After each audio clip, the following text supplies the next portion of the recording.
Hello बच्चों, कैसे हैं सभी। आज हम आपके लिए लेकर आए हैं विलियन चैप्टर का एक टॉपिक। और चैप्टर का नाम भी हमारा क्या है, विलियन है। उसका समझते हैं सबसे पहले हम कि विलियन होता क्या है। दो या दो से अधिक पदार्थों के समांगी मिश्रण को विलियन कहते हैं। यानी कि कम से कम दो पदार्थ होने चाहिए विलियन बनाने के लिए। और विलियन कैसा होना चाहिए, समांगी, यानी दोनों मिलकर एक समान रूप से उसमें फैल जाएं, पता ना चला। जैसा जल में अगर हम थोड़ी सी चीनी लेकर घोलम, जल की कुछ मात्रा में चीनी घोला हम, तो कुछ समय तक तो चीनी दिखाई दे उसमें, कुछ समय के बाद चीनी दिखाई देना बंद हो जाए, उसमें पूर्ण रूप से विलीन हो जाती है, मिल जाती है, तो उसे हम बोलते हैं समांगी। तो दो या दो से अधिक पदार्थों के समांगी मिश्रण को विलयन कहते हैं। ठीक है, या हम कह सकते हैं विलय और विलायक, विलय प्लस विलायक के मिश्रण को क्या कहते हैं हम, विलयन बोलते हैं हम। ठीक है, विलय हमेशा कम मात्रा में लिया जाता है और विलायक हमेशा अधिक मात्रा में लिया जाता है, तो दोनों मिलकर क्या बनाते हैं हमारे, विलयन। जैसे 1 लीटर जल में हम 100 ग्राम चीनी घोल लें, तो वो जो घुलने के बाद जल के अंदर चीनी घुलेगी, घुलने के बाद जो मीठा शरबत बनेगा वो क्या कहलाएगा, विलयन। या अगर हम चाय बना रहे, चाय बनाने के लिए हम क्या लेते हैं, हम उसमें चाय की पत्ती लेते हैं, चीनी लेते हैं, तो ये तो हो गए विलय। और उसमें जल और दूध क्या हो जाएगा, विलायक, जो ज़्यादा मात्रा में होगा। जल और हम ज़्यादा मात्रा में लेते हैं दूध, तो विलायक। तो जो चाय बनेगी वो क्या है, एक प्रकार का विलयन। फिर विलयन के प्रकार जैसे तनु विलयन और सांद्र विलयन, यानी कि डाइल्यूट सॉल्यूशन और कंसंट्रेटेड सॉल्यूशन। इसे समझो पहले तनु विलयन को। जब विलायक की अधिक मात्रा में कम विलय घुला हुआ हो, विलायक की अधिक मात्रा में विलय की मात्रा क्या हो, कम घुली हुई हो, तो ऐसा विलयन क्या कहलाता है, तनु विलयन, यानी कि डाइल्यूट सॉल्यूशन। या हम कह सकते हैं विलायक की मात्रा में अधिक मात्रा में क्या घुला हुआ हो, विलय।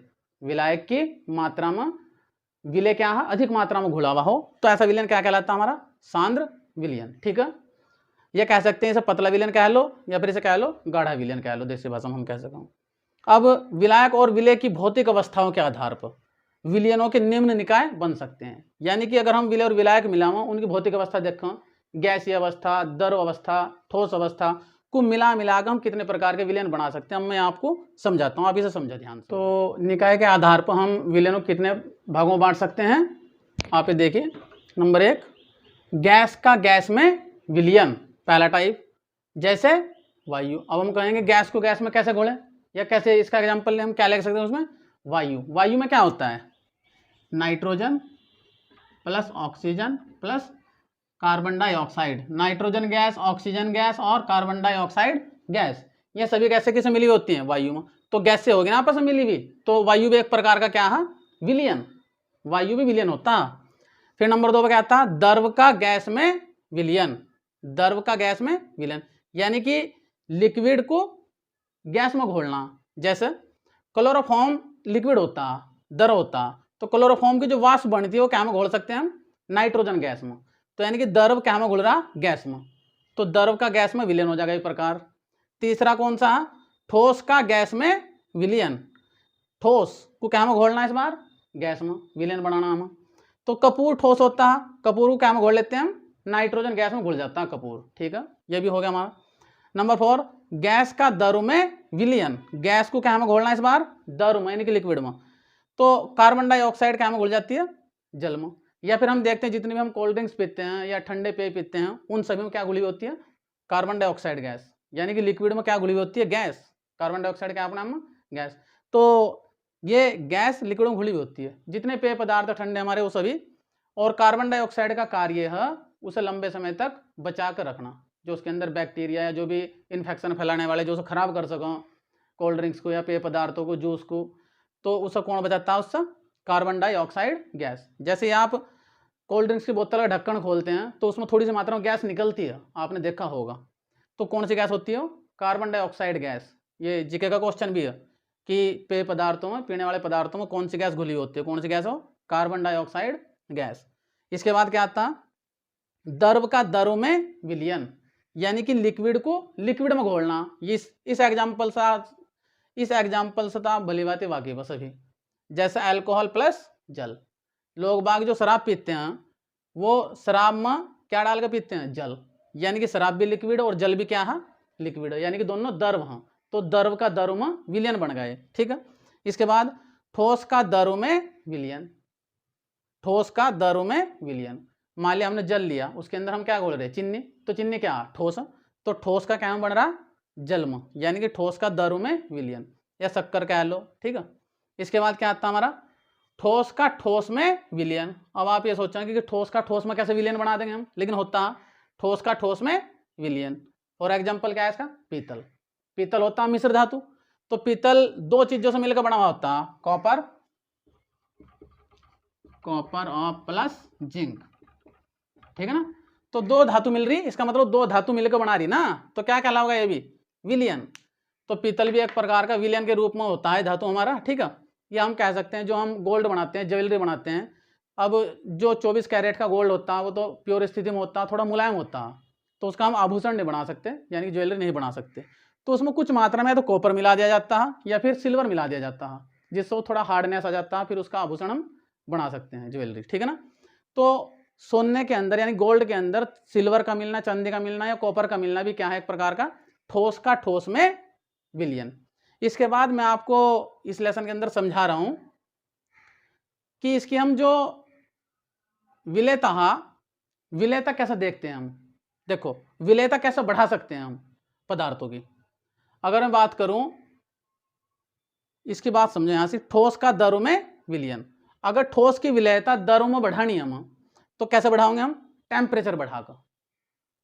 ठोस को अगर द्रव में तेजी से घोलना है तो हम क्या कर दें, वहां से टेम्परेचर बढ़ा दें, टेम्परेचर बढ़ागा तो तेजी से उसके अणु टकराएंगे और विलेयता बढ़ जाएगी, यानी घुलनशीलता बढ़ जाएगी। जैसे अगर हम कहें फ्रिज का ठंडा जल ले हम, उसमें हम चीनी घोल रहे हैं, तो चीनी देर से घोलेगी, लेकिन अगर हम उसे गर्म करना शुरू कर दें, टेम्परेचर बढ़ा दें विलयन का, तो चीनी तेजी से घुलेगी, आपने देखा भी होगा। इसका मतलब ठोस की दरों में विलेयता कब बढ़ती है, जब हम तापमान बढ़ा देते हैं, टेम्परेचर बढ़ा देते हैं। या अगर हम कहें, अगर हमें गैस को दरों में घोलना, तो गैस दरों में तेजी से कब घुलेगी, जब हम दाब बढ़ाएंगे, क्या बढ़ाएंगे, प्रेशर। गैस को अगर दरों में हमें घोलना, तो हम हमेशा क्या बढ़ाते हैं, प्रेशर, यानी कि दाब बढ़ाते हैं। और अगर ठोस को दर में विलेयता बढ़ानी है तो हमेशा क्या बढ़ाते हैं, तापमान बढ़ाते हैं, ठीक है। इसके बाद इसका आगे का भाग समझाता हूं मैं आप लोगों को। अब हम इसमें समझ रहे हैं विलयनों की सांद्रता को व्यक्त करना, यानी कंसंट्रेशन ऑफ सॉल्यूशन निकालना। कैसे निकालते हैं हम लोग, तो इसमें हम सबसे पहले ले रहे हैं द्रव्यमान प्रतिशत। इसमें भी न्यूमेरिकल पूछा गया है, डेफिनेशन भी पूछी जाती है।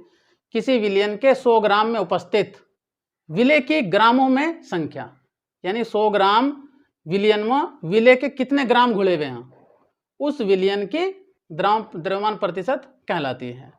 अब इसका अगर हम फॉर्मूला देखें, विलेय का द्रव्यमान प्रतिशत निकालना है, द्रव्यमान प्रतिशत, तो फॉर्मूला क्या बनेगा, विलेय का द्रव्यमान अपॉन विलेय प्लस विलायक का द्रव्यमान इंटू 100। कैसे निकालना, विलेय का द्रव्यमान क्या मान सकते हैं हम, WA बटे विलेय, तो WA रहेगा प्लस विलायक का द्रव्यमान क्या मान लिया हमने, WB गुणा 100। तो ये फॉर्मूला बन गया हमारा विलेय का द्रव्यमान निकालने के लिए। बहुत इजी न्यूमेरिकल होगा। इस पे देखो 20 ग्राम शर्करा को, ये न्यूमेरिकल है, 20 ग्राम शर्करा को 80 ग्राम जल में घोला गया, तो शर्करा का द्रव्यमान प्रतिशत ज्ञात कीजिए। अब देखो कितने आसानी से हम इसे करके दिखाते हैं।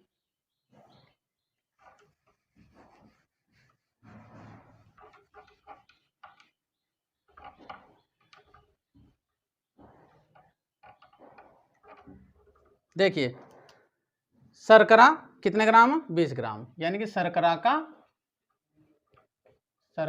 द्रव्यमान कितना दे दिया हम, 20 ग्राम। जल का द्रव्यमान कितना दे दिया हमें, 80 ग्राम, ठीक है ना। तो हमें दोनों चीज प्राप्त होगी।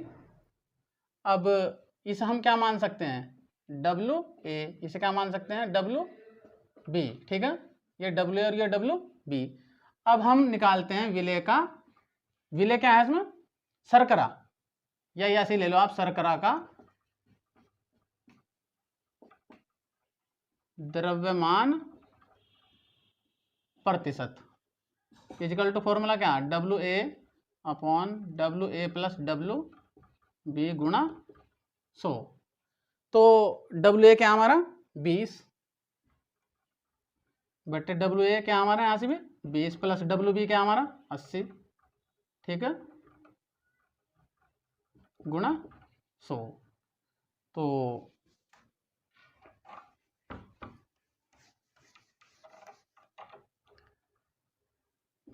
20/20 और 80 क्या हो जाएगा यहाँ से 100 गुणा 100।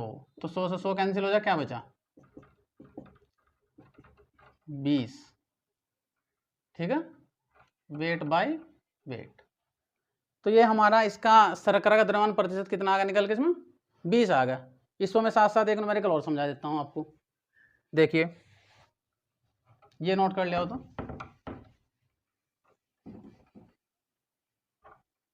द्रव्यमान प्रतिशत का एक न्यूमेरिकल और हो जाएगा तो और अच्छे से समझ में आ जाएगा आपको। ठीक है ना।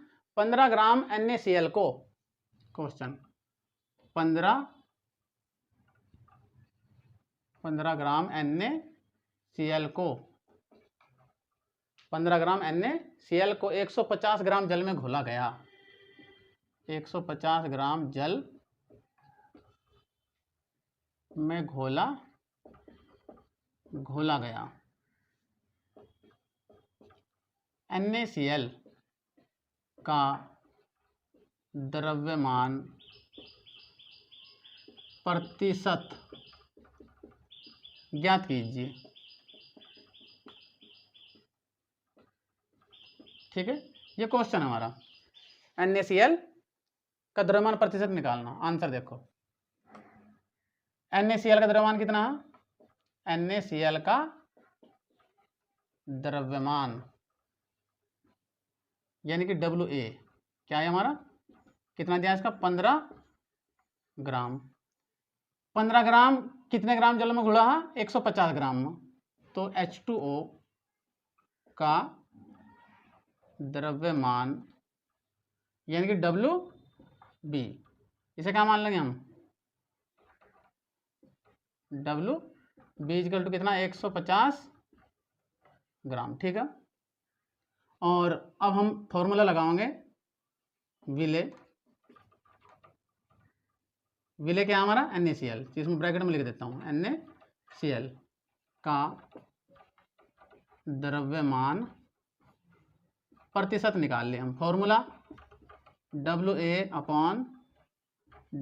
Plus WB into 100। ठीक है, तो WA क्या हमारा इसमें, WA कितना भाई 15/15 प्लस 150 गुणा 100। तो 15 प्लस 150 कितना हो जाएगा भाई 165 गुणा 100। तो आप इसे काट सकते हैं, 5 से काट लो, चलो 5 या 15, 5 या 15 और 5 या 15, ये हो जाएगा। अब 3 से भी कट जाएगा, 3 एकम 3 और यहाँ से क्या आ जाएगा 11, ऊपर क्या बच रहा 100। तो मैं यहाँ से लिख रहा हूँ, चलो इसमें बराबर में 100 बटे कितना आ गया 11। 11 से इसे अगर आप भाग देंगे तो लगभग आंसर होगा आपका 0.09 वेट बाय वेट, इतने %। ठीक है ना। तो इसके अंदर जो NaCl है, इस क्वेश्चन में जो दिया NaCl की मात्रा पूछ रहा था वो द्रव्यमान प्रतिशत में कितनी आई है 9.09% वेट बाय वेट। ठीक है ना।